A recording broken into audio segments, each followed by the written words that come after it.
بسم اللہ الرحمن الرحیم۔ ناظرین کرام، موت اس کی ہے کرے جس کا زمانہ افسوس، یوں تو دنیا میں سبھی آئے ہیں مرنے کے لیے۔ آج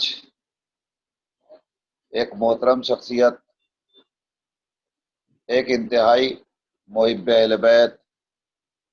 دیندار، عزادار، ماتمدار اور قوم کی انتہائی محترم شخصیت،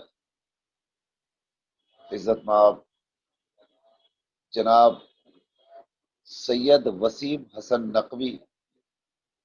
جنہیں لوگ وسیم چچا کے نام سے یاد کیا کرتے تھے، آج ہمارے درمیان نہیں رہے۔ یقیناً اس حقیقت سے کوئی انکار نہیں کر سکتا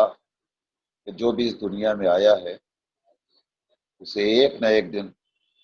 اس دنیا سے واپس بھی جانا ہے۔ یہ دنیا سرائے فانی ہے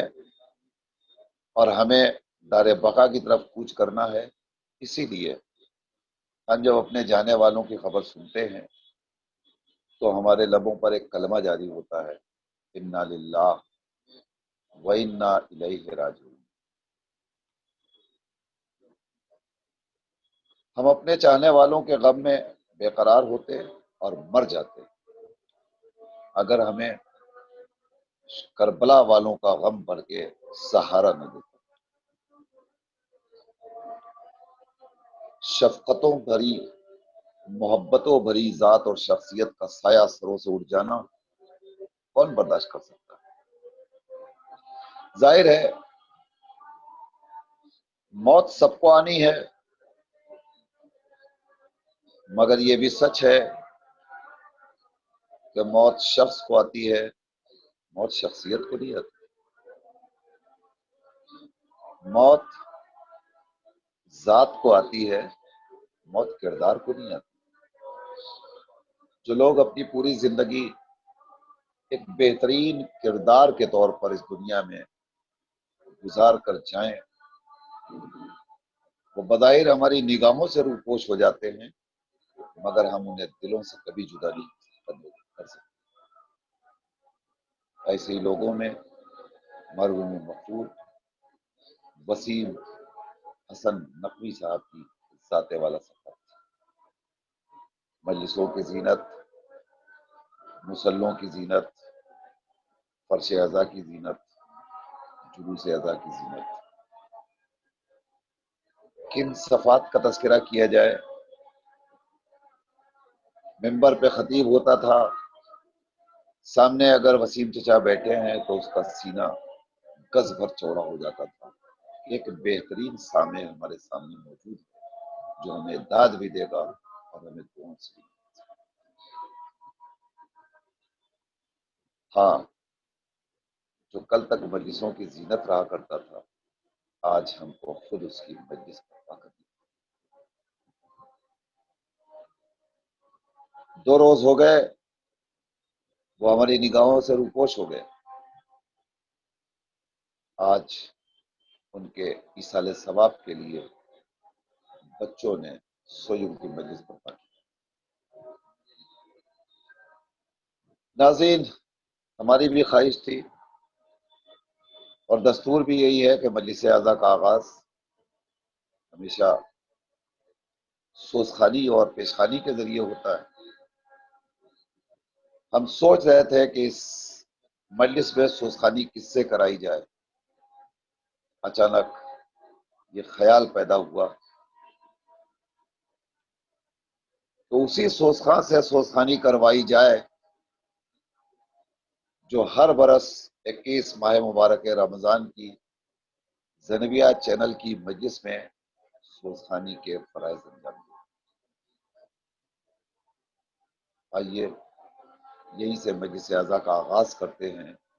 اور ایک بار ہم پھر اس کی آواز میں مرثیہ سنیں جو ہمیشہ عزاداروں کو اپنی پردرد آواز میں مرثیہ خوانی کے ذریعے بلاتا ہے۔ میں گزارش کر رہا ہوں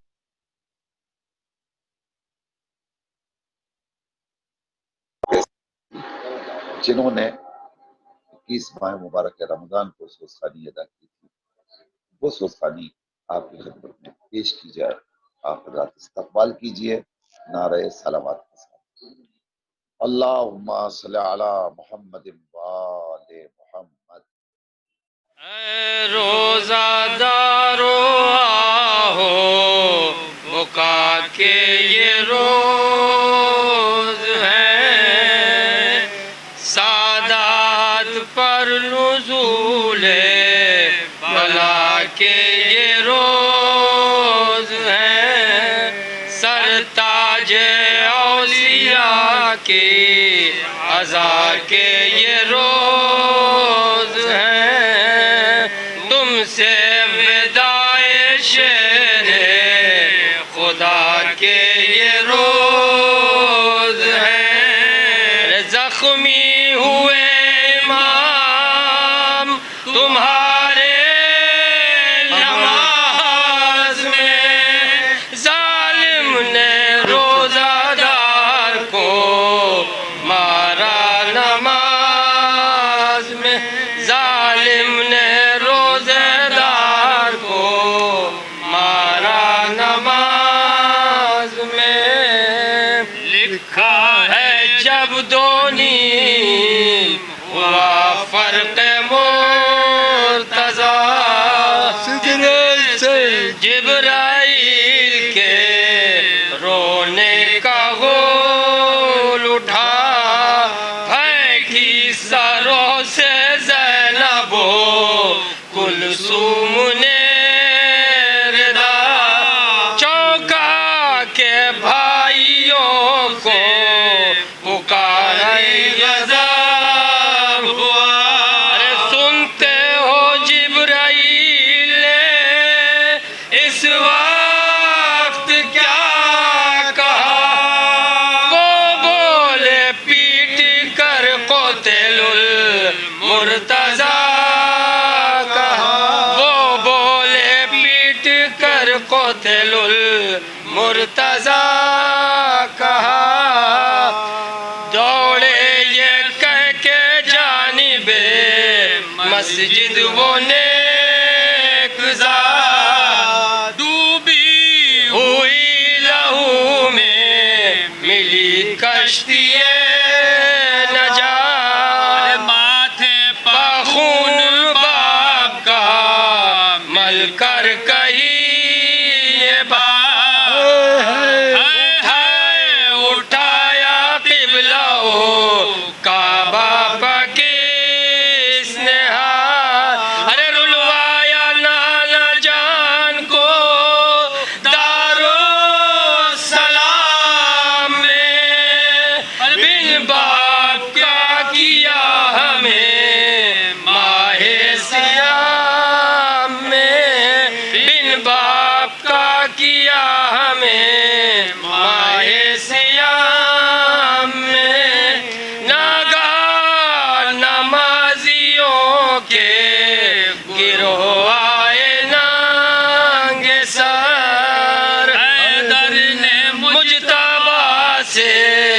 کہا آنکھ کھول کر، پڑھواؤ تم نماز جماعت کے عیب سے، ہم بیٹھے بیٹھے پڑھتے ہیں اپنے مقام پر، ہم بیٹھے بیٹھے پڑھتے ہیں اپنے مقام پر، لیکن جبھی کے زخم پر رومال باندھ دو، ارے میرا سر شگافتہ اے لال باندھ دو، ارے میرا سر شگافتہ اے لال باندھ دو، ارے پڑھوا کے پھر نماز جماعت کی مشتبہ، بابا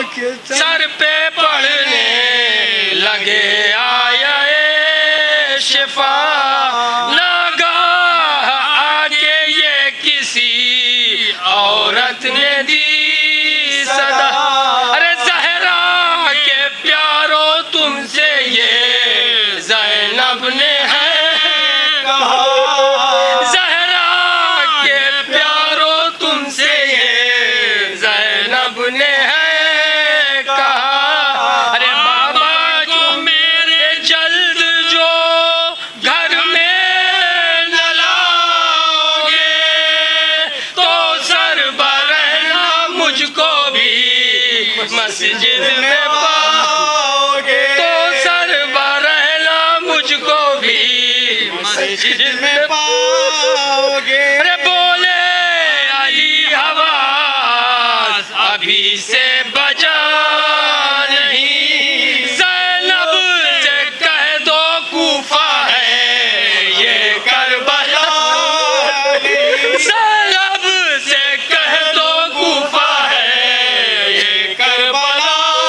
نہیں ارے میں بے دیار و بے کسو بے آشنا نہیں ارے شیعہ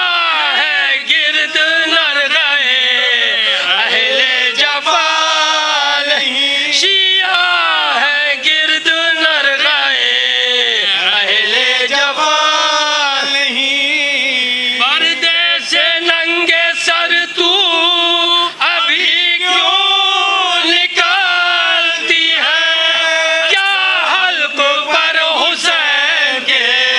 تلوار چلتی ہے حلق پر حسین کے تلوار چلتی ہے پہنچا جو لاش شہ مرداں قریب داں ساختہ نکل پڑی زینب برہنہ سے ارے بعد اس کے یوں ہی آئی تھی اکبر کی لاش پر بعد اس کے یوں ہی آئی تھی اکبر کی لاش پر یہ واقعہ تھا باپ کا وہ ماتم پسند ارے رکھ رکھ کے ہاتھ آنکھوں پہ سب خاک ہٹ گئی پھیلا کے ہاتھ باپ سے زینب لپٹ گئی پھیلا کے ہاتھ باپ سے زینب لپٹ گئی لاشے کی پیشوائی کو سب اہل بیت آئے سر کو سنبھالے ہاتھوں پہ بیت الشرف ملا ام البنی زمین پہ تڑپ کر پکاری ام البنی زمین پر تڑپ کر پکاری ارے عباس ہے کہاں لرے جراح کو بلا عباس ہے کہاں رے جراح کو بلا ارے جلد آئے زخم سینے کو مرہم لگانے کو بولا کوئی حسین گئے ہیں بلانے کو بولا کوئی حسین گئے ہیں بلانے کو باہر سے آئے اتنے میں شبیر ننگے سر ارے بابا سے آئے اتنے میں شبیر ننگے سر زینب کو پایا باپ کی بالی پناہ گئے زینب کو پایا باپ کی بالی پناہ گئے بولے کہ جاؤ حجرے میں اے عاشق پدر بولے کہ جاؤ حجرے میں اے عاشق پدر ارے بابا کا زخم دیکھے گا جراح وہ بولے ایسے وقت نہ جدا ہونا چاہیے مل مل کے اب پدر کے گلے رونا چاہیے مل مل کے اب پدر کے گلے رونا چاہیے ارے زینب نے آگے بیویوں کے روک دی رضا جناب کے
شاہ اوسیا،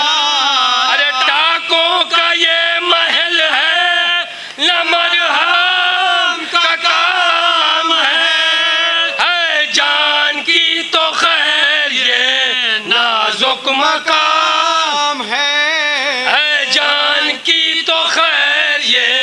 نازک مقام ہے، ارے بابا کی زندگی میں یہ آزار جائے گا، ارے غسل شفا پہ در میرا اس روز پائے گا، غسل شفا پہ در میرا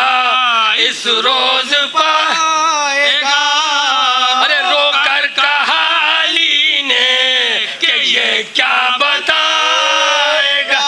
ارے 21ویں کو باپ تمہارا نہائے گا، 21ویں کو باپ تمہارا نہائے گا، ارے 2 دن کے بعد رنجو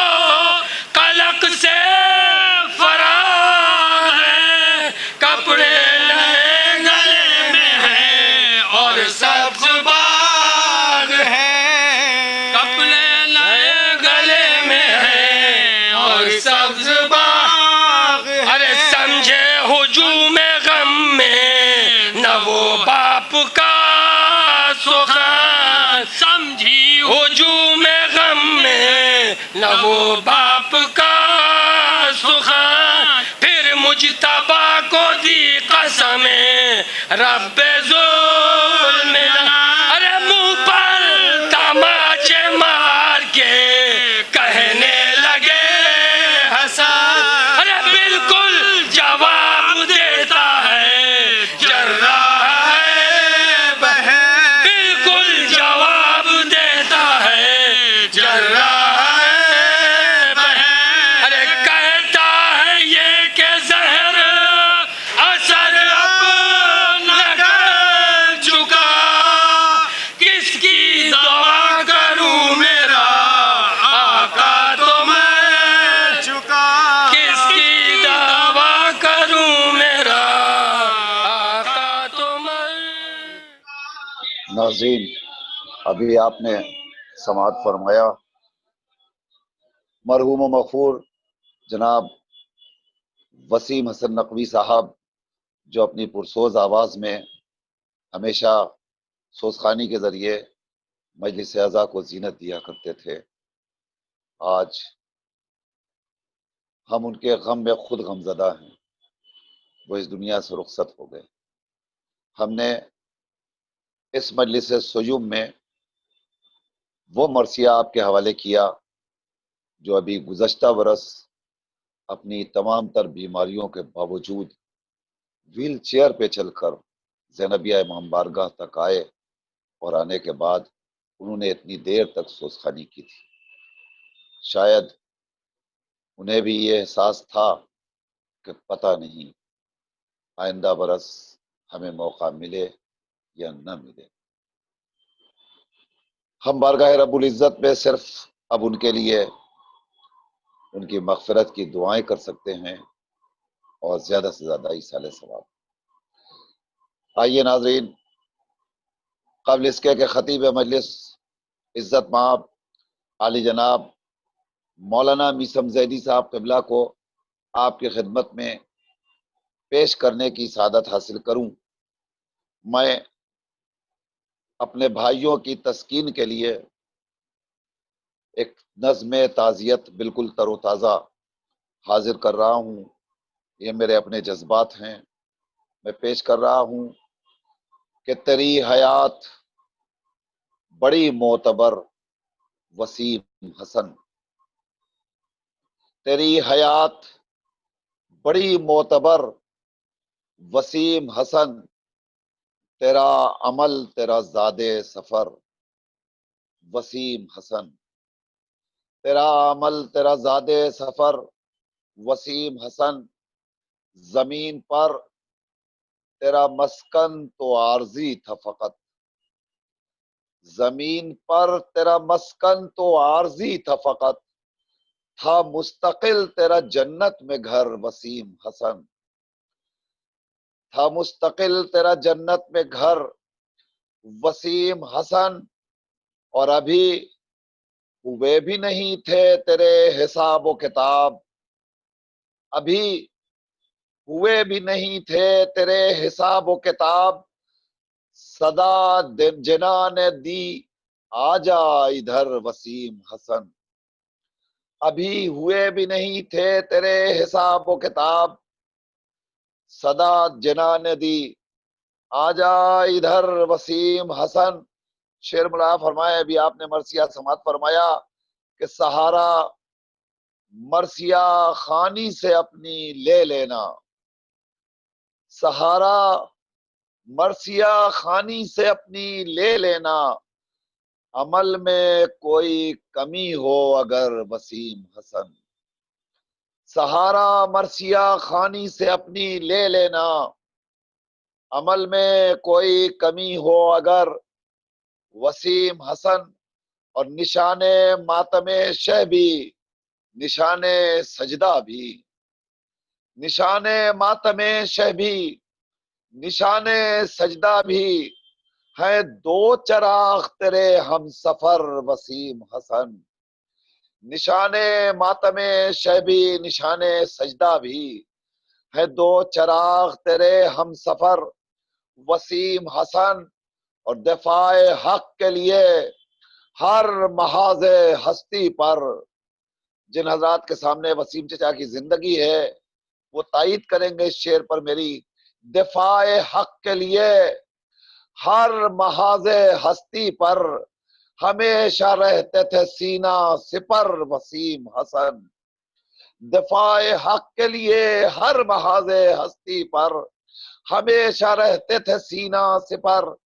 وسیم حسن۔ اور بڑے خلوص سے کرتے تھے ہر جگہ شرکت، بڑے خلوص سے کرتے تھے ہر جگہ شرکت، تھے شہر بھر میں جبھی نامور وسیم حسن، بڑے خلوص سے کرتے تھے ہر جگہ شرکت، تھے شہر بھر میں جبھی نامور وسیم حسن۔ اور ہمیشہ بن کے رہے قوم کے معین و نصیر، ہمیشہ بن کے رہے قوم کے معین و نصیر، گئے بنا کے ہر ایک دل میں گھر وسیم حسن، گئے بنا کے ہر ایک دل میں گھر وسیم حسن۔ اور نشان ماتم شہ بھی، نشان سجدہ بھی، ہیں دو چراغ تیرے ہم سفر وسیم حسن۔ آئیے حضرات، یہ میرے دلی جذبات تھے جو میں نے آپ حضرات کے حوالے کیے، اور اب میں بڑے ہی ادب اور احترام کے ساتھ گزارش گزار ہوں خطیب مجلس عزت مآب عالی جناب مولانا میثم زیدی صاحب قبلہ سے کہ وہ رونق افروز ممبر ہوں اور مجلس کو خطاب فرمائیں۔ اس کے قبل آپ تمام حضرات سے گزارش ہے کہ ایک بار سورہ حمد اور 3 بار سورہ توحید کی تلاوت فرما کر مرحوم مغفور جناب وسیم حسن نقوی کی روح کو ایصال فرما دیں۔ بسم اللہ الرحمن الرحیم، الحمدللہ رب العالمین الرحمن الرحیم مالک یوم الدین، ایاک نعبد و ایاک نستعین، اهدنا الصراط المستقیم صراط الذین انعمت علیہم غیر المغضوب علیہم ولا الضالین۔ بسم اللہ الرحمن الرحیم، قل هو اللہ احد اللہ الصمد لم یلد ولم یولد ولم یکن له کفوا احد۔ بسم اللہ الرحمن الرحیم، قل هو اللہ احد اللہ الصمد لم یلد ولم یولد ولم یکن له کفوا احد۔ بسم اللہ الرحمن الرحیم، قل هو اللہ احد اللہ الصمد لم یلد ولم یولد ولم یکن له کفوا احد۔ اللہم صل علی محمد وعلی محمد، اللہم صل علی محمد وعلی محمد، اللہم صل علی محمد وعلی۔ حضرات، جیسا کہ آپ کے علم میں ہے کہ یہ مجالس اعظہ روزانہ برپا ہوتی ہیں 8:30 بجے شب سے لے کر 9:30 بجے شب تک۔ جسے بھی مجلس کرانی ہو زینبیہ چینل سے رابطہ کر سکتا ہے۔ نعرہ صلوات سے استقبال فرمائے خطیب مجلس مولانا میثم زیدی صاحب قبلہ کا۔ اللہم صلی علی محمد وآل محمد۔ حضرات، ایک مرتبہ سورہ حمد اور 3 مرتبہ سورہ اخلاص کی تلاوت فرما کر جناب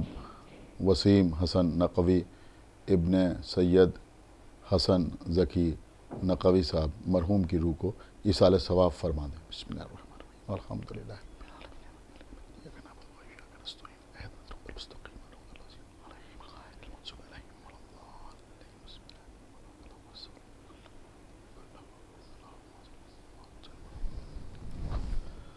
فاتحہ۔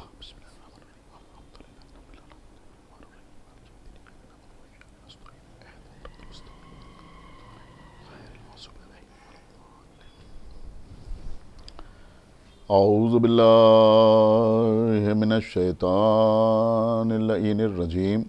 بسم اللہ الرحمن الرحیم، الحمد للہ الذی ہدانا لہذا وما کننا لنہتدی لولا ان ہدانا اللہ، لقد جاءت رسل ربنا بالحق، الصلاة والسلام على صاحب الدین والاسلام والحل والحرام والرکن والمقام والصلاة والصیام والسجود والقیام والشریعت والاحکام والحجت والبرہان والمحبت والعرفان والحق والبیان والکتاب والقرآن، سیدنا و نبینا و شفیعنا و مولانا و مولا الثقلین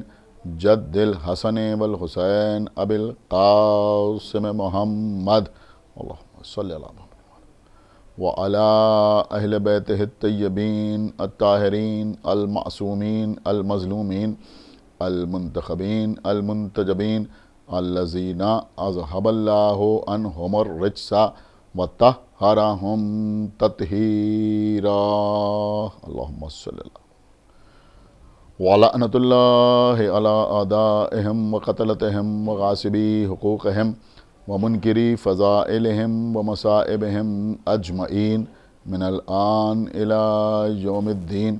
أَمَّا بَعْدُ فَقَدْ قَالَ اللَّهُ سُبْحَانَهُ تَبَارَكَ وَتَعَالَىٰ فِي كِتَابِهِ الْمَجِيدِ وَفُرْقَانِهِ الْحَمِيدِ وَقَوْلِهِ الْحَقِّ، بسم اللہ الرحمن الرحیم، هل أتى على الإنسان حين من الدهر لم يكن شيئا مذكورا، إنا خلقنا الإنسان من نطفة أمشاج نبتليه فجعلناه سميعا بصيرا، صلوات اللہم صلی علی محمد وآل محمد۔ حضرات، یہ ایصال ثواب کے سلسلے کی مجلس منعقد ہو رہی ہے۔ جناب وسیم حسن نقوی صاحب کے مرحوم کے سیم کے سلسلے میں ان کے فرزندان کی طرف سے، ان کے اہل خاندان کی طرف سے اس مجلس کا آن لائن انعقاد ہو رہا ہے۔ میں نے آپ کے سامنے سورہ دہر، جس کو سورہ انسان بھی کہا جاتا ہے، اس کی پہلی اور دوسری آیت کی تلاوت کا شرف حاصل کیا ہے۔ پہلی آیت میں بسم اللہ الرحمن الرحیم کے بعد ارشاد اقدس الہی ہو رہا ہے کہ کیا انسان پر ایک وقت ایسا نہیں گزرا جب وہ قابل ذکر بھی نہیں تھا۔ دوسری آیت میں ارشاد ہو رہا ہے کہ ہم نے انسان کو مخلوط یعنی ملے جلے نطفے سے پیدا کیا اور ہم نے اسے سمیع اور بصیر بنایا۔ سمیع کا مطلب سننے والا بنایا اور بصیر کا مطلب دیکھنے والا بنایا۔ قابل غور بات یہاں پر یہ ہے کہ اللہ ساری کائنات کا خالق ہے۔ جمادات کا خلق کرنے والا وہی ہے، نباتات کا پیدا کرنے والا یہ وہی ہے، حیوانات کو وجود عطا کرنے والا وہی ہے، اور انسان کی تخلیق کرنے والا بھی وہی ہے۔ ہمارے اور آپ کے 5ویں امام حضرت امام محمد باقر علیہ السلام سے جب کسی نے پوچھا کہ اللہ کی مخلوق کی اگر فہرست بنائی جائے تو وہ فہرست کیسی ہوگی، تو ہمارے 5ویں امام نے بہت سے نام نہیں لیے بلکہ بڑے اختصار کے ساتھ ایک بہت جامع جواب دیا۔ اور ظاہر سی بات ہے کہ اختصار کے ساتھ جواب وہی دے سکتا ہے کہ جو سارے قرآن کو نقطہ با میں سمیٹنے والے کا وارث ہو۔ امام محمد باقر علیہ السلام نے جواب دیا کہ اللہ کے علاوہ جو ہے وہ اللہ کی مخلوق ہے، یعنی اللہ کے علاوہ کسی شے کا بھی اگر ہم تصور کریں تو اس کو اللہ کی مخلوق ہی ہمیں تسلیم کرنا ہوگا۔ اللہ نے ساری کائنات کو بنایا، لیکن جب اللہ نے کائنات کو بنایا تو کائنات کو خلق کرنے میں اللہ کی شان خلاقیت یہ رہی کہ اس نے زمین کو خلق کرنے کے لیے یا آسمان کو پیدا کرنے کے لیے کہیں سے کچا مال نہیں منگوایا، کہیں سے اللہ نے را میٹیریل فراہم نہیں کیا۔ اللہ نے سورج کو خلق کیا یا چاند کو بنایا یا کہکشاں سے آسمان کے سناٹے کو توڑا تو اللہ نے کسی شے کو دیکھ کر ستاروں کو نہیں بنایا یا کہیں سے کچھ منگا کے اس سے سورج اور چاند کو خلق نہیں کیا، بلکہ اللہ کی شان خلاقیت یہ ہے کہ کن فیکون، وہ کہتا ہے کہ ہو جا اور وہ شے ہو جاتی ہے۔ اللہ نے کہا کن، زمین خلق ہو گئی، اللہ نے کہا کن، آسمان پیدا ہو گیا، اللہ نے کہا کن، سورج خلق ہو گیا، اللہ نے کہا کن، آسمان پہ چاند چمکنے لگا، اللہ نے کہا کن، کہکشاں خلق ہو گئی، اللہ نے کہا کن، ہوائیں پیدا ہو گئیں، اللہ نے کہا کن، خلا وجود میں آ گئی۔ تو اللہ کن کہتا ہے اور وہ شے ہو جاتی ہے۔ ایک سوال یہاں پر ذہن میں یہ پیدا ہوتا ہے کہ جو اللہ ساری کائنات کو حرف کن سے خلق کر سکتا ہے، اگر وہ چاہتا تو کیا انسان کو حرف کن سے خلق نہیں کر سکتا تھا؟ اللہ کہتا کن، جس ملک میں، جس شہر میں، جس بستی میں، جس قریے میں، جس گاؤں میں، جس علاقے میں جتنے افراد کی ضرورت ہوتی اتنے افراد خلق ہو جاتے، جتنے مردوں کی ضرورت ہوتی اتنے مرد پیدا ہو جاتے، جتنی خواتین کی ضرورت ہوتی اتنی خواتین پیدا ہو جاتی، جس علاقے میں جس طرح کی سہولتیں ہوتی، جیسے ریسورسز ہوتے، جتنی جگہ ہوتی، جتنا اکومنڈیشن ہوتا، اس کے اعتبار سے لوگ خلق ہو جاتے۔ پھر کسی کو یہ بھی شکایت نہ رہتی کہ فلاں ملک میں علاقہ زیادہ ہے، وسائل زیادہ ہیں لیکن آبادی کم ہے، اور فلاں ملک میں وسائل کم ہیں لیکن آبادی زیادہ ہے۔ اس قسم کی کوئی شکایت بھی کسی کو نہ ہوتی۔ لیکن اللہ نے انسان کو حرف کن سے پیدا نہیں کیا، بلکہ وہ کہہ رہا ہے کہ انا خلقنا الانسان من نطفۃ امشاج۔ اللہ کہہ رہا ہے کہ ہم نے انسان کو مخلوط یعنی ملے جلے نطفے سے پیدا کیا۔ اگر میں آپ کے سامنے اس مفہوم کو اس طرح سے عرض کروں تو میں سمجھتا ہوں کہ کسی کو کوئی شکایت نہ ہوگی کہ اللہ بتانا چاہتا ہے کہ ہم نے تم کو تمہارے ماں باپ کے، تمہارے والدین کے ذریعے سے دنیا میں بھیجا، والدین کے وسیلے سے دنیا میں بھیجا۔ تو یہ اللہ نے ہمارے والدین کو ہماری خلقت کا وسیلہ کیوں بنایا؟ کہیں ایسا تو نہیں ہے کہ اللہ قادر مطلق ہے، وہ چاہتا تو ہمیں حرف کن سے خلق کر دیتا، لیکن اس نے ہم کو ہمارے والدین کے ذریعے سے، والدین کے وسیلے سے اس لیے پیدا کیا کہ دنیا یہ سمجھ لے کہ جب بغیر وسیلے کے ہمارا دنیا میں آنا ممکن نہیں ہوا تو بغیر کسی وسیلے کے ہمارا جنت پہ جانا کیا ممکن ہوگا۔ یہاں بھی ایک وسیلے کی ضرورت ہے اور جنت پہ جانے کے لیے بھی ہمیں ایک وسیلے کی ضرورت پڑے گی۔ اور جن والدین کو اللہ نے ہماری خلقت کا، ہمارے دنیا میں آنے کا، ہماری پیدائش کا، ہماری ولادت کا ذریعہ قرار دیا، اللہ نے ان کا احترام، ان کی تعظیم، ان کی تکریم، ان کی اطاعت کو ہم پر لازم و واجب قرار دیا۔ اور اگر ہم سیرت معصومین پر نظر ڈالیں یا اقوال معصومین پر نظر ڈالیں اور واقعات کو دیکھیں تو ہم اس نتیجے پر پہنچتے ہیں کہ معصومین نے اطاعت والدین کی سخت ترین تاکید فرمائی ہے۔ بہت توجہ آپ حضرات کی چاہتا ہوں، ایک بہت ہی مشہور و معروف قصہ ہے۔ میں سمجھتا ہوں کہ جب بھی کچھ بیٹوں کی طرف سے یا اولادوں کی طرف سے والدین کے سلسلے میں کوئی مجلس منعقد ہوتی ہے تو اکثر علماء، خطبہ، ذاکرین یہ واقعہ ضرور پڑھتے ہیں کہ ایک شخص ہمارے اور آپ کے چھٹے امام جعفر صادق علیہ السلام کی خدمت بابرکت میں حاضر ہوا، اور آنے کے بعد اس نے ہمارے چھٹے امام سے کہا کہ مولا، میں نے اپنے والدین کی بڑی خدمت کی۔ اب آپ ذرا غور کریں عزیزوں کہ یہ شخص امام سے کہہ رہا ہے کہ میں نے اپنے والدین کی بڑی خدمت کی۔ اگر یہ جھوٹ بول رہا ہوتا تو اول تو اس کی ہمت ہی نہ ہوتی کہ امام کے سامنے آ کے جھوٹ بولے، اور اگر یہ جسارت کرتا تو امام اس کی تکذیب کرتے کہ تو جھوٹ بولتا ہے، تو والدین کا نافرمان ہے، تو نے اپنے والدین کی اطاعت نہیں کی ہے۔ میرے کہنے کا مقصد یہ ہے کہ یہ لائق بیٹا ہے، یہ نالائق بیٹا نہیں ہے، یہ کوئی ایسا بیٹا نہیں ہے کہ جو پلٹ کے اپنے والدین کی طرف نہ دیکھے، بلکہ یہ وہ ہے کہ جس نے اپنے والدین کی بھرپور اطاعت کی ہے۔ امام سے کہہ رہا ہے میں نے اپنے والدین کی اطاعت کی، میں نے اپنے والدین کی خدمت کی،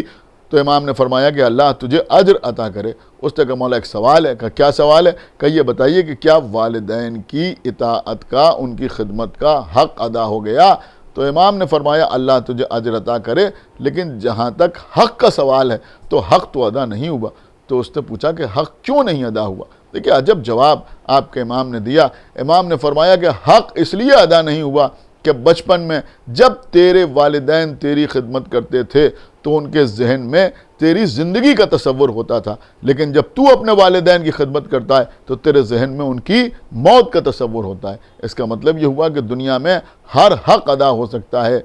بھائی بھائی کا حق ادا کر سکتا ہے، زوجہ شوہر کا حق ادا کر سکتی ہے، شوہر زوجہ کا حق ادا کر سکتا ہے، عالم عوام کا حق ادا کر سکتا ہے، عوام عالم کا حق ادا کر سکتے ہیں، خطیب سامعین کا حق ادا کر سکتا ہے، سامعین خطیب کا حق ادا کر سکتے ہیں، پڑوسی کا حق ادا کر سکتا ہے، استاد شاگرد کا حق ادا کر سکتا ہے، شاگرد استاد کا حق ادا کر سکتا ہے، لیکن ماں باپ کا حق وہ ہے کہ جو اولاد سے ادا نہیں ہو سکتا۔ اس لیے کہ ماں باپ اولاد کے لیے ہمیشہ زندگی کا تصور کرتے ہیں، ماں باپ اولاد کے لیے کبھی موت کا تصور نہیں کرتے۔ یہ میں صرف آپ کی خدمت میں اس لیے عرض کر رہا ہوں کہ اولادوں کو اس بات کا احساس ہونا چاہیے، اولاد کو مکمل طور پر اس بات کا احساس ہونا چاہیے کہ ہمارے والدین نے ہماری جب خدمت کی تو ان کی نیت کیا تھی، ان کے دل میں کیا تھا۔ وہ ہمارے لیے موت کا تصور ہی نہیں کرتے تھے، وہ تو ہمارے لیے صرف اور صرف زندگی کا تصور کرتے تھے۔ دیکھیے میں کوئی فقیہ نہیں ہوں، میں کوئی مجتہد نہیں ہوں، میں کوئی فتویٰ نہیں دے رہا ہوں۔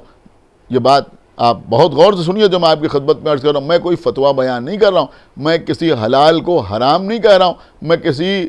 جائز کو ناجائز نہیں بنا رہا ہوں کہ کوئی میرے اوپر سوال اٹھانے لگے کہ میں نے کسی جائز کو ناجائز کہہ دیا یا کسی حلال کو حرام قرار دیا۔ لیکن ماں باپ کے حوالے سے بڑی قیمتی بات میں آپ کی خدمت میں عرض کرنا چاہ رہا ہوں، اس کے اوپر آپ غور فرمائیں۔ دیکھیے جب لوگ کربلا معلیٰ زیارت کے لیے جاتے ہیں، زیارت امام حسین علیہ السلام کے لیے جب لوگ جاتے ہیں تو لوگ زائرین سے فرمائشیں کرتے ہیں، بڑی فرمائشیں ہوتی ہیں۔ دیکھیں میں کوشش کرتا ہوں کہ ہر مجلس میں کوئی نہ کوئی پیغام بھی پہنچ جائے۔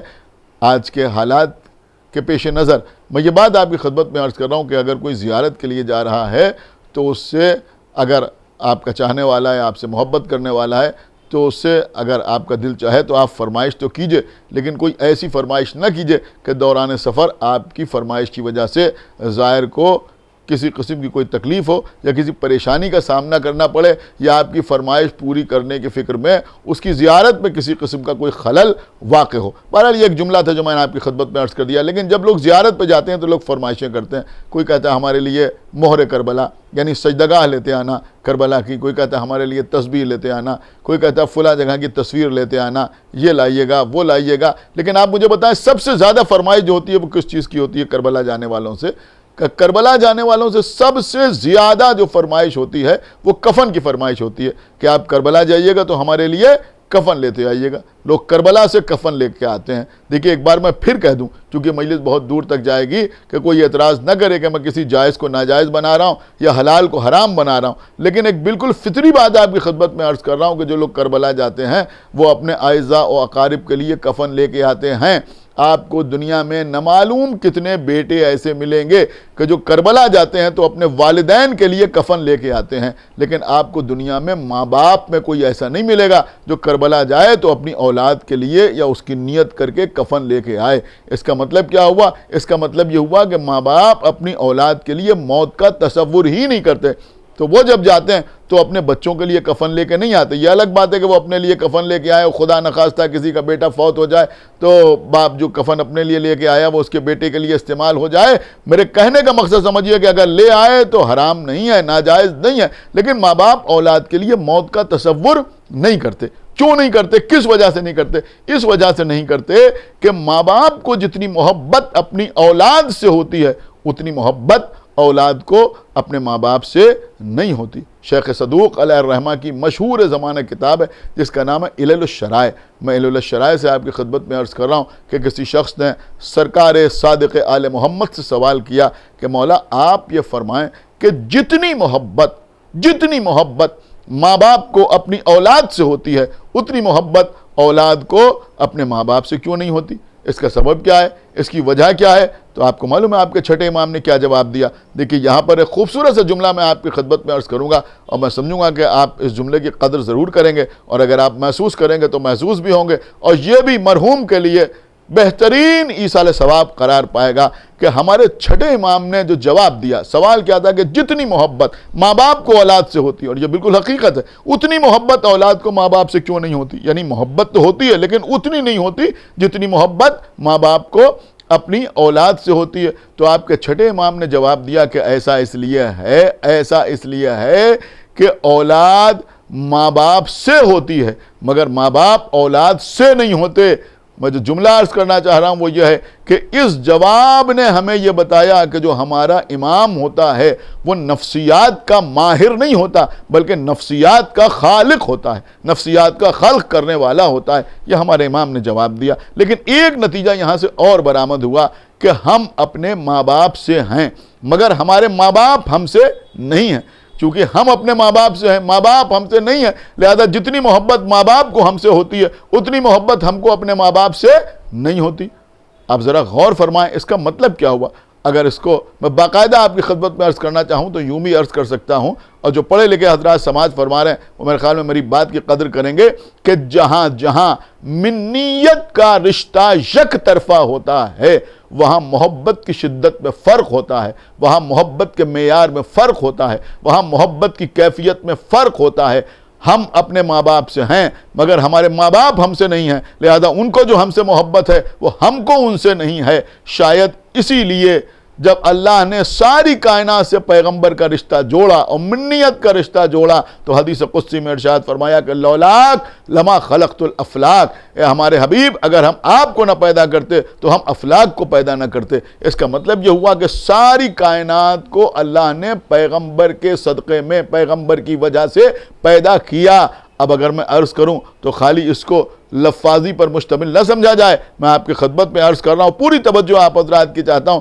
ذرا آپ غور تو فرمائیے کہ اب اگر آسمان سے پوچھا جائے کہ تو کس سے ہے تو وہ آواز دے گا کہ میں محمد سے ہوں۔ زمین سے پوچھا جائے کس سے ہے تو وہ جواب دے گی کہ میں محمد سے ہوں۔ ستاروں سے پوچھا جائے کہ تم کس سے ہو تو وہ جواب دیں گے کہ ہم محمد سے ہیں۔ ہوائیں، خلائیں، فضائیں، ساری کائنات پیغمبر اسلام کی ذات اقدس سے ہے، اس لیے کہ اگر یہ نہ ہوتے تو کچھ نہ ہوتا۔ لیکن ساتھ ساتھ یہ بات بھی ذہن میں رکھیں کہ آسمان تو ان کی وجہ سے ہے لیکن یہ آسمان کی وجہ سے نہیں ہے، زمین تو ان سے ہے لیکن یہ زمین سے نہیں ہے، سورج کا وجود تو ان کی وجہ سے ہے لیکن ان کا وجود سورج کی وجہ سے نہیں ہے، اس لیے کہ اللہ نے ان کو ساری کائنات سے قبل خلق کیا۔ یعنی ساری کائنات کو پیغمبر سے جو نسبت ہے، جو منیت کا رشتہ ساری کائنات کا پیغمبر سے ہے، میں سمجھتا ہوں کہ اس میں اصحاب رسول اور ازواج رسول اور امت رسول سب کے سب شامل ہیں کہ ان کو جو پیغمبر سے منیت کا رشتہ ہے وہ یک طرفہ ہے کہ یہ پیغمبر سے ہیں، لیکن پیغمبر ان میں سے کسی سے نہیں ہے۔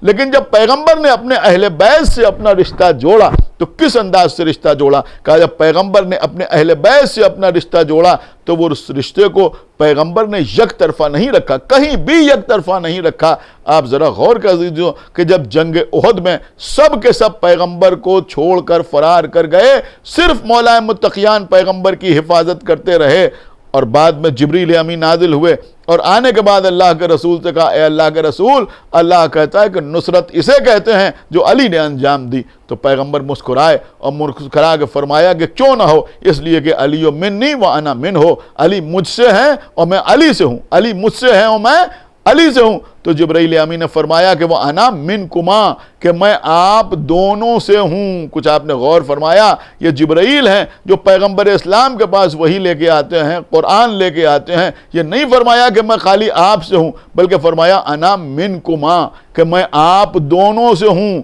یعنی جبرائیل نے بتایا کہ صرف محمد رسول اللہ پہ میرا عقیدہ نہیں ہے، علی ولی اللہ پہ بھی میرا عقیدہ ہے، میں محمد سے بھی ہوں اور میں علی سے بھی ہوں۔ لیکن نبی نے کیا فرمایا کہ علی منی وانا من ہو، علی مجھ سے ہیں میں علی سے ہوں۔ امام حسن کے لیے فرمایا حسن منی وانا من ہو، حسن مجھ سے ہیں میں حسن سے ہوں۔ امام حسین کے لیے فرمایا حسین منی وانا من الحسین، حسین میرا مجھ سے ہے اور میں حسین سے ہوں۔ اور آپ حدیث قصہ میں سنتے ہیں کہ جب تمام اہل بیت چادر کے نیچے جمع ہو گئے، یعنی چادر میں امام حسن آ گئے، امام حسین آ گئے، بی بی فاطمہ زہرا صلوات اللہ وسلام علیہا آ گئیں، مولا علی آ گئے، جب سب کے سب چادر کے اندر آ گئے تو پیغمبر نے کیا فرمایا؟ پڑھی حدیث قصہ کے دو نسخے ہمارے یہاں رائج ہیں۔ ایک نسخہ وہ ہے کہ جو روایت فاطمہ الزہرا سے شروع ہوتا ہے، اور ایک ان جابر ابن عبداللہ الانصاری روایت فاطمہ الزہرا سے شروع ہوتا ہے، تو جو عام طور پر وظائف الابرار میں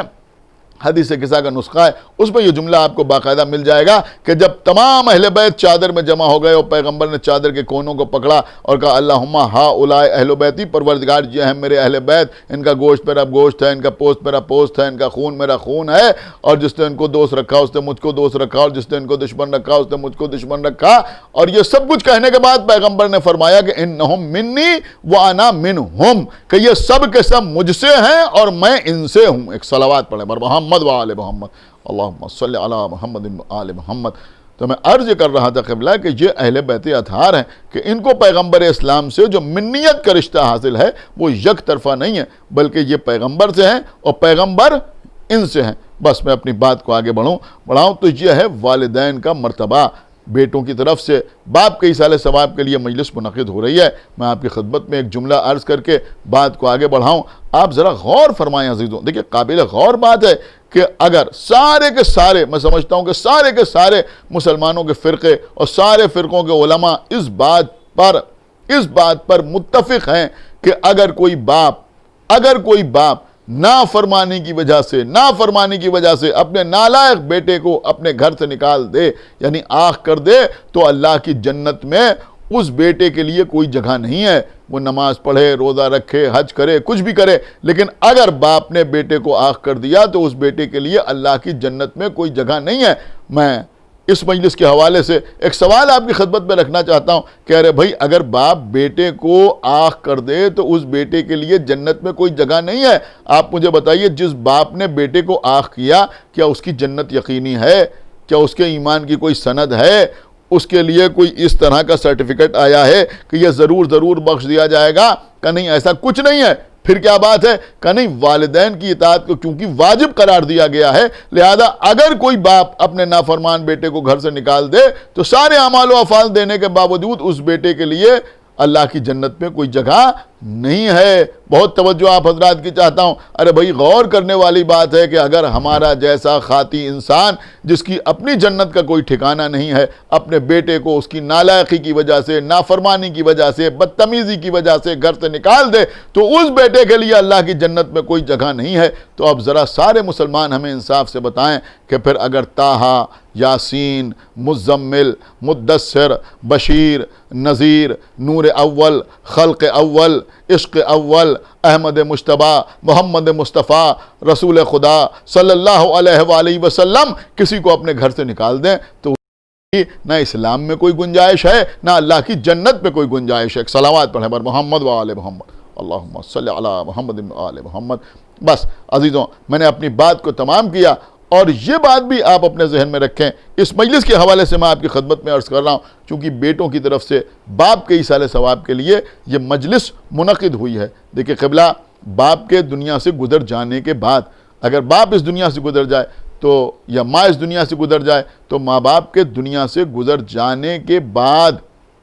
ماں باپ کی خدمت کا دروازہ بند نہیں ہو جاتا۔ میں نے ایک حدیث دیکھی کہ معصوم نے ارشاد فرمایا ہے کہ بہت سے لوگ ایسے ہیں کہ جو ماں باپ کی زندگی میں ماں باپ کے اطاعت گزار ہوتے ہیں، لیکن ماں باپ کے مرنے کے بعد چونکہ وہ ماں باپ کو خیر کے ساتھ یاد نہیں کرتے، لہذا وہ ماں باپ کے مرنے کے بعد آنکھ ہو جاتے ہیں۔ اور کچھ ایسے بھی ہوتے ہیں کہ جو ماں باپ کی زندگی میں بہت زیادہ اطاعت گزار نہیں ہوتے، لیکن ماں باپ کے دنیا سے گزر جانے کے بعد وہ ماں باپ کے اطاعت گزار خیال کیے جاتے ہیں۔ آپ میری بات سمجھے کہ ماں باپ کے دنیا سے گزر جانے کے بعد ان کی خدمت کا دروازہ بند نہیں ہو جاتا، بلکہ ایصال ثواب کی شکل میں کھل جاتا ہے۔ لہذا ماں باپ کے دنیا سے گزر جانے کے بعد ان کو یاد رکھنا ضروری ہے۔ سب سے پہلی بات تو یہ کہ جو ان کے واجبات ہیں ان کی ادائیگی کی جائے۔ اگر وہ کسی کا مقروض ہیں تو ان کا قرض ادا کیا جائے۔ بہت توجہ آپ حضرات کی، یعنی غور کیا جائے کہ اگر وہ کسی کا مقروض ہیں تو ان کا قرض ادا کیا جائے، اور ساتھ ساتھ جو ان کے واجبات ہیں ان کی ادائیگی بھی ہو، اور زیادہ سے زیادہ ایصال ثواب کی کوشش کی جائے۔ دیکھیے میں بار بار یہ میسج مجالس میں دیتا رہتا ہوں کہ ایصال ثواب کا یہ مقصد قطعی نہیں ہے، قطعی یہ مقصد ایصال ثواب کا نہیں ہے کہ اگر ہم کسی مسجد میں ایک پنکھا لے جا کے ٹانگ دیں یا مثلا اے سی لگوا دیں یا کولر لے جا کے رکھ دیں یا کوئی اور کام کریں تو اس کے اوپر بڑا بڑا لکھوا دیں کہ برائے ایصال ثواب فلاں ابن فلاں یا فلاں بنت فلاں، بلکہ مسئلہ یہ ہے کہ خاموشی کے ساتھ ایصال ثواب ہو۔ بہت توجہ آپ حضرات کی چاہتا ہوں، صرف نیت کافی ہے، قبلہ لکھنا ضروری نہیں ہے، بلکہ ضروری کیا میں سمجھتا ہوں مناسب ہی نہیں ہے، بلکہ صرف دل میں یہ نیت ہو کہ ہم یہ کام اپنے باپ کے لیے اپنی ماں کے لیے ایصال ثواب کے طور پر انجام دے رہے ہیں۔ اگر کوئی 1 روپے کے ساتھ 10 روپے 20 روپے 100 روپے کہیں دیتا ہے کسی کار خیر میں اور وہ یہ سوچتا ہے کہ بھئی ہم یہ ایصال ثواب کر رہے ہیں تو اس کا ثواب اس کے والدین کو پہنچتا ہے، تو ماں باپ کے دنیا سے گزر جانے کے بعد زیادہ سے زیادہ ایصال ثواب کی کوشش کریں۔ راستہ چلتے سورہ ہم پڑھا جا سکتا ہے، راستہ چلتے صلوات پڑھ کے ایصال ثواب ہو سکتا ہے، یہ تمام طریقے ہیں ایصال ثواب کرنے کے۔ اور میں سمجھتا ہوں کہ بعض مواقع تو ایسے ہیں کہ جہاں اگر یہ سب پڑھنا ممکن نہ ہو، دیکھیے میں اشارہ کر رہا ہوں، سمجھنا آپ کا کام ہے کہ اگر ہم کسی ایسی جگہ پہ ہیں کہ جہاں پر یہ سب کچھ کرنا ممکن نہ ہو یا یہ سب کچھ کرنا ان چیزوں کی شان کے خلاف ہو، تو ایسی جگہوں پر بھی اگر چاہیں تو قاتلان اہل بیت سے، دشمنان اہل بیت سے اظہار برات کر کے ہم اس کا ثواب اپنے والدین کو ہدیہ کر سکتے ہیں۔ میرے کہنے کا مقصد یہ ہے کہ ماں باپ کے مرنے کے بعد ان کو ہرگز فراموش نہ کیا جائے۔ دیکھیے اب 2-4 جملے ضرور میں آپ کی خدمت میں عرض کروں گا۔ یہ جن مرحوم کے ایصال ثواب کی مجلس ہے، ہمارے وسیم حسن نقوی صاحب جن کو ہم لوگ وسیم چچا کہتے تھے، میں آپ کی خدمت میں عرض کروں گا عزیزوں کہ 2002 میں جب پہلی بار میں انجمن سپاہی حسینی کا عشرہ پڑھنے کے لیے زینبیہ پہنچا تو وہاں مجلس میں چند بزرگ تشریف فرما ہوتے تھے، ان میں ہمارے وسیم چچا بھی تھے اور ان کے ساتھ ساتھ کچھ بزرگ اور تھے، مثلا جناب تقدیر الحسن عرف کلن صاحب مرحوم، اور خداوند عالم زندہ و سلامت رکھے ہمارے سبتے بھائی کو جن کو لوگ میر صاحب کے نام سے جانتے ہیں، اور ہمارے کجو چچا۔ یہ کچھ بزرگ تھے جو ممبر کے آگے بیٹھتے تھے، اور صرف آگے بیٹھتے نہیں تھے اور خاموش نہیں بیٹھتے تھے، منہ لٹکا کے نہیں بیٹھتے تھے، منہ بند کر کے نہیں بیٹھتے تھے، منہ بنا کے نہیں بیٹھتے تھے، بلکہ بھرپور طریقے سے حوصلہ افزائی کرتے تھے، اور کافی دن تک یہ سلسلہ جاری و ساری رہا۔ بہرحال پھر دھیرے دھیرے ضعیفی کی وجہ سے، عمر کی وجہ سے ان میں سے کچھ لوگوں کا آنا کم ہوا یا دور بیٹھنے لگے، اور پھر کچھ سال پہلے ہمارے کلن صاحب مرحوم کا انتقال ہو گیا، اور اب بہرحال 2-3 دن پہلے ہمارے وسیم چچا بھی اس دنیا سے گزر گئے، لیکن جب تک دم میں دم رہا، طاقت رہی، یہ لوگ آتے رہے، اور ماشاءاللہ کجو چچا و میر صاحب تو اب بھی مجلس میں آتے ہیں۔ اب ایک بات میں آپ کی خدمت میں عرض کرنا چاہوں گا، یہ نام لینا یا ان کی تعریف کرنا اس کا قطعی یہ مقصد نہیں ہے کہ میں کسی کی خوشامد کر رہا ہوں، بلکہ میں صرف اس لیے آپ کی خدمت میں عرض کر رہا ہوں۔ دیکھیں یہ حضرات بزرگ تھے، یہ ہماری مجلس میں آگے بیٹھتے تھے، میں آپ کی خدمت میں عرض یہ کرنا چاہ رہا ہوں کہ یہ وہ لوگ تھے کہ جو بہت بڑے بڑے علماء اور ذاکرین کو سن چکے تھے، ایسے ذاکرین کو انہوں نے سنا تھا اور استفادہ حاصل کیا تھا جن کو ہم نے دیکھا بھی نہیں، ان کو انہوں نے سنا، بہترین مجالس سنے ہوئے تھے۔ خطیب الایمان مولانا مظفر حسین صاحب طاہر جرولی اعلیٰ مقامہ اور دیگر علماء اور خطباء کو سنے ہوئے یہ حضرات ہمارے سامنے بیٹھتے تھے۔ اب ذرا آپ سوچئے کہ اتنے بڑے بڑے ذاکرین کو سننے کے بعد ہمارا جیسا کوئی مجلس پڑھے تو کیا ان کی سمجھ میں آئے گا؟ لیکن میں سمجھتا ہوں کہ ان کے ذہن میں یہ نہیں رہتا کہ کون پڑھ رہا ہے، بلکہ صرف فضائل اہل بیت سن کے خوش ہوتے تھے، اور ساتھ ساتھ جو اپنے سے چھوٹا ہے جو مجلس پڑھ رہا ہے اس کی حوصلہ افزائی۔ دیکھیں یہ بہت بڑی چیز ہے، اس کے اوپر غور کرنے کی ضرورت ہے۔ کسی نے بڑی خوبصورت سی بات کہی کہ جو خرد ہے یعنی جو جونیئر ہے اس کو سینئر کی رسپیکٹ کرنا چاہیے۔ عام طور پر یہ بات کہی جاتی ہے کہ بھائی جو جونیئر ہے اس کو سینئر کی رسپیکٹ کرنا چاہیے، اور بے شک کرنا چاہیے، اس لیے کہ یہی ہماری تہذیب ہے، یہی ہمارا ادب ہے کہ جو جونیئر ہے وہ سینئر کی رسپیکٹ کرے۔ لیکن یہاں بھی میں آپ کی خدمت میں عرض کروں گا کہ رشتہ دونوں طرف سے ہونا چاہیے۔ اگر جونیئر کو سینئر کو کی رسپیکٹ کرنا چاہیے تو سینئر کو جونیئر کو ایکسیپٹ کرنا چاہیے۔ میں بڑی قیمتی بات آپ کی خدمت میں عرض کر گیا، اس کے اوپر آپ غور کیجئے گا تو یہ وہ بزرگ تھے جو آگے بیٹھتے تھے، اور صرف بیٹھتے نہیں تھے بلکہ بھرپور طریقے سے حوصلہ افزائی فرماتے تھے۔ اور ہمارے وسیم چچا اس بڑھاپے میں، بزرگی میں جب بہت کمزور ہو گئے تھے، چلنے میں دقت ہوتی تھی، لیکن پھر بھی مجالس میں آتے تھے، اور صرف آتے نہیں تھے، داد بھی دیتے تھے۔ اور جب ولایت کے سلسلے میں کوئی نقطہ بیان ہوتا تھا یا فضائل اہل بیت بیان ہوتے تھے یا دشمنان اہل بیت کی مذمت ہوتی تھی جوش میں آتے تھے، کھڑے ہو جاتے تھے اور بالکل اس نقطے کی مناسبت سے کوئی شعر پڑھتے تھے یا کوئی ربائی پڑھتے تھے یا کوئی قطع پڑھتے تھے تو ہمارا حوصلہ بھی آسمان پہ پہنچ جاتا تھا، اور بعد میں پیشانی چوم کے نہ معلوم کتنی دعائیں دیا کرتے تھے۔ خداوند عالم ان کے درجات کو عالی فرمائے اور ان کو اعلیٰ علیین میں جگہ عنایت فرمائے، اور الحمدللہ کہ ان کے فرزندان بھی اسی طرح سے اہل بیت کی محبت پر ثابت قدم ہیں۔ اور دیکھیے اس سے اس بات کا بھی احساس ہوتا ہے کہ جو حقیقی تربیت ہے وہ انہوں نے اپنے بیٹوں کی۔ بس ایک آخری بات آپ کی خدمت میں عرض کروں اور مجلس کو تمام کر دوں، پوری توجہ آپ حضرات کی چاہتا ہوں۔ جناب جابر ابن عبداللہ انصاری، میں آپ کی خدمت میں عرض کروں عمالیہ شیخ صدوق سے، جناب جابر ابن عبداللہ انصاری خانہ کعبہ کا پردہ پکڑے ہوئے ہیں۔ دیکھیں معمولی بات نہیں ہے، کتاب بھی بہت وزنی کتاب ہے، عمالیہ شیخ صدوق، اس پہ موجود ہے کہ جناب جابر ابن عبداللہ انصاری پیغمبر اسلام کے صحابی، معتبر صحابی، اور ایسے صحابی کہ جنہوں نے امام محمد باقر علیہ السلام کے دور تک حیات پائی، اور ہمارے 5ویں امام کی زیارت کے شرف بھی ان کو حاصل ہوا۔ وہ خانہ کعبہ کا پردہ پکڑے ہوئے ہیں اور لوگوں کو مخاطب کر رہے ہیں، اور مخاطب کرنے کے بعد جناب جابر ابن عبداللہ انصاری نے لوگوں کو مخاطب کر کے ارشاد فرمایا، اور یہ پیغام دنیا تک پہنچانا نہایت ضروری ہے کہ لوگوں کو مخاطب کر کے آواز دی کہ تم اپنے بچوں کی تربیت ولایت علی ابن ابی طالب پر کرو، اپنے بچوں کی تربیت ولایت علی ابن ابی طالب علیہ السلام پر کرو۔ اور اس کے بعد ایک جملہ فرمایا کہ اگر تمہارے بچے ولایت علی کو تسلیم کر لیں تو تم شکر کا سجدہ ادا کرو، اور اگر تمہارے بچے ولایت علی کو تسلیم نہ کریں تو بچوں کی والدہ کے کردار کے بارے میں تحقیق کرو۔ اس کا مطلب یہ ہوا کہ ولایت علی پر جو لوگ ثابت قدم ہیں، یہ صرف خون کا اثر نہیں ہوتا ہے، باپ کا نسب بھی ہوتا ہے اور ماں باپ کی شرافت بھی کار فرما ہوتی ہے۔ الحمدللہ میں سمجھتا ہوں کہ ہمارے چھٹے امام نے یوں ہی نہیں ارشاد فرمایا کہ جب تم اپنے سینوں میں ہماری محبت کی ٹھنڈک محسوس کرنا تو اپنی ماں کے حق میں دعا کرنا۔ بس عزیزوں، میں اپنے بھائیوں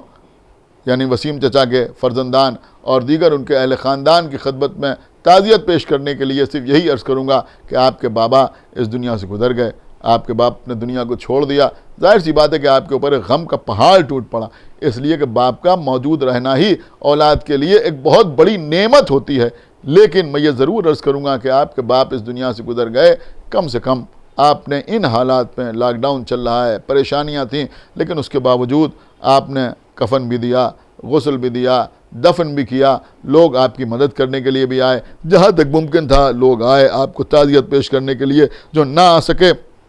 انہوں نے ٹیلی فون پر آپ کو تعزیت پیش کی۔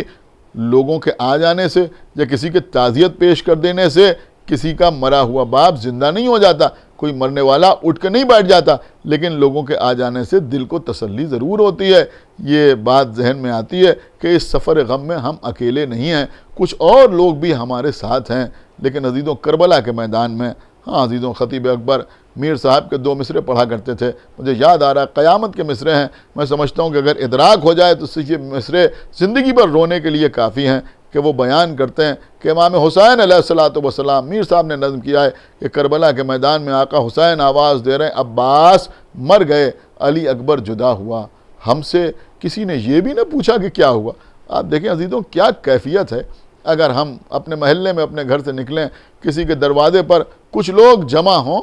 ہم فوراً جا کے پوچھتے ہیں کیا ہوا، کیا بات ہے۔ لیکن کربلا کے میدان میں امام حسین لاشوں پر لاشیں اٹھا رہے ہیں، کوئی حسین سے یہ پوچھنے والا نہیں ہے کہ کیا ہوا۔ بس مجلس تمام ہو رہی ہے، آپ ذرا غور کریں، اگر ہمارے گھر میں کوئی میت ہو جائے، کوئی اس دنیا سے گزر جائے تو لوگ غسل کا اہتمام کرتے ہیں، کفن کا اہتمام کرتے ہیں، لیکن آپ نے ایک بات دیکھی ہوگی، دیکھیں یہ بات بھی میں جو آپ کی خدمت میں عرض کر رہا ہوں یہاں بھی کوئی شرعی مسئلہ نہیں ہے، لیکن ایک بالکل فطری بات ہے جس کو ہم آپ سب ملاحظہ کرتے ہیں کہ آپ نے دیکھا ہوگا کہ اگر کسی کا انتقال ہو جائے تو جب اس کے امور انجام دیے جاتے ہیں، اس کا غسل ہو رہا ہے، اس کو کفن پہنایا جا رہا ہے، تو بچوں کو ان کاموں سے دور رکھا جاتا ہے، بچوں کو ان کاموں سے دور رکھا جاتا ہے۔ کیوں دور رکھا جاتا ہے؟ کہ چھوٹے بچے ہیں، دل نرم ہے، کہیں ان کے دل کے اوپر کوئی اور اثر نہ ہو جائے۔ اب میں آپ کی خدمت میں کیا عرض کروں عزیزوں، زہرا کے لال کی مظلومی، ذرا غور فرمائیے کہ کربلا کا میدان، 57 برس کا باپ، 18 برس کی علی اکبر کا لاشا امام حسین علیہ السلام کے سامنے ہے، امام حسین نے لاشے کو اٹھانا چاہا ہاں عزیزوں، امام حسین نے لاشوں کو کیسے اٹھایا، جناب آل رضا مرحوم نے، خدا بند عالم ان کو بھی جنت میں مرتبہ عطا فرمائے، آل رضا مرحوم نے کیا غضب کے دو مصرے فرمائے۔ وہ کہتے ہیں امام حسین نے علی اکبر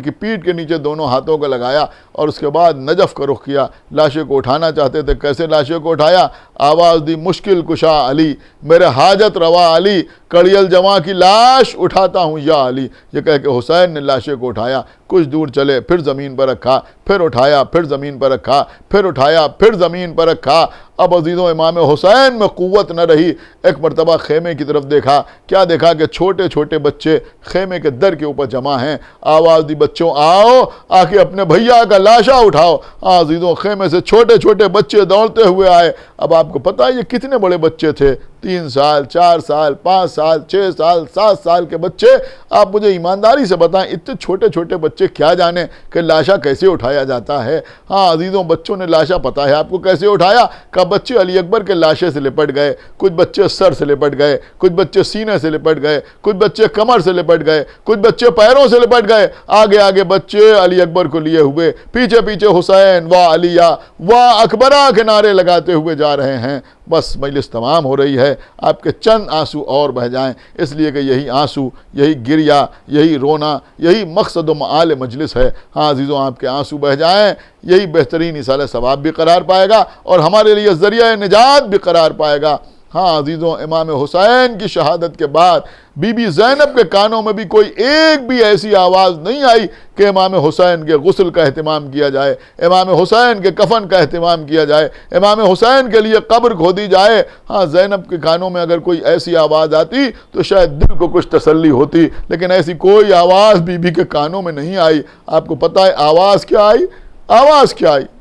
آواز یہ آئی کہ ابھی گھوڑوں سے نہ اترنا، اس لیے کہ حسین کے لاشوں کو پامال کیا جائے گا۔ ہاں عزیزوں آج 8ویں شوال کا دن تھا۔ آپ کو معلوم ہے کہ آج ساری دنیا کے شیعہ انہدام جنت البقیع کے سلسلے میں احتجاج کر رہے ہیں۔ ہاں دل پارا پارا ہے، دل ٹکڑے ٹکڑے ہے، دل پر کیا گزر رہی ہے کہ اس لیے کہ جو لوگ حج یا عمرے کے لیے گئے، جو بقیع میں گئے، انہوں نے جا کے دیکھا کہ کس طرح سے بی بی فاطمہ زہرا صلوات اللہ السلام علیہا اور ائمہ بقیع یعنی امام حسن، امام زین العابدین علیہ الصلوۃ والسلام، امام محمد باقر علیہ الصلوۃ والسلام، امام جعفر صادق علیہ الصلوۃ والسلام، یہ 4 ائمہ اور بی بی فاطمہ زہرا کی قبر پر سایہ نہیں ہے۔ اور عزیزوں قبریں بھی کیا، ہم بھی گئے ہیں عمرے کے لیے، ہم نے دیکھا کہ قبریں کیا، ایسا لگتا ہے سامنے چند پتھر رکھے ہوئے ہیں۔ ہاں عزیزوں ان ٹوٹی پھوٹی قبروں کو لوگ دیکھتے ہیں، شکستہ قبروں کو لوگ دیکھتے ہیں، دل کا کیا عالم ہوتا ہے، دل ٹکڑے ٹکڑے ہو جاتا ہے۔ آج دن بھر احتجاج ہوتا رہا،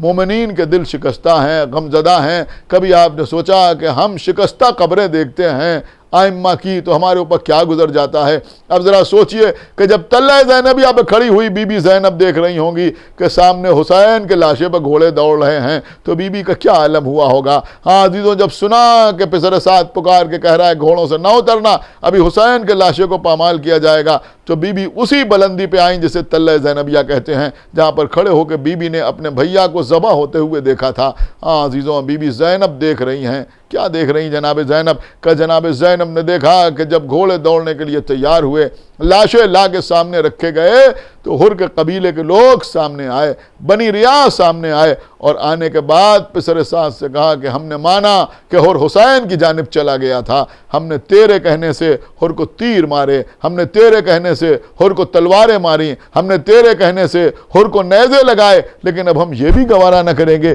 کہ ہماری زندگی میں ہمارے سردار کے لاشے کو پامال کیا جائے، ہمیں اجازت دے کہ ہم ہر کے لاشے کو اٹھا لے جائیں۔ جب پسر سعد نے ان کے بگڑے ہوئے تیور دیکھے تو ڈر کے کہا ٹھیک ہے لاشے کو اٹھا لے جاؤ۔ ہاں عزیزوں انہوں نے ہر کے لاشے کو اٹھایا، لے کے چلے، دور نکل گئے، اتنی دور چلے گئے جہاں گھوڑوں کی ٹاپوں کی رسائی نہ ہو، لیکن جب وہ جا رہے تھے تو آپ کو پتہ ہے وہ کہتے ہوئے جا رہے تھے کہ جس کے قبیلے والے موجود ہوتے ہیں، جس کے خانوادے والے موجود ہوتے ہیں، جس کے وارث موجود ہوتے ہیں، اس کے لاشے پر گھوڑے نہیں دوڑائے جاتے۔ یہ آواز بی بی زینب کے کانوں میں بھی آئی، لیکن اب جو امام حسین کے لاشے پر گھوڑے دوڑنا شروع ہوئے، بی بی زینب نے ایک مرتبہ مدینے کی طرف دیکھا، اے نانا رسول خدا، نجف کی طرف دیکھا، اے بابا علی مرتضیٰ، ارے ہر کے قبیلے والوں نے ہر کے لاشے کو بچا لیا، لیکن میرے بھیا حسین کا لاشا بے گور و کفن پڑا ہوا ہے، کوئی میرے بھیا حسین کا بچانے والا نہیں۔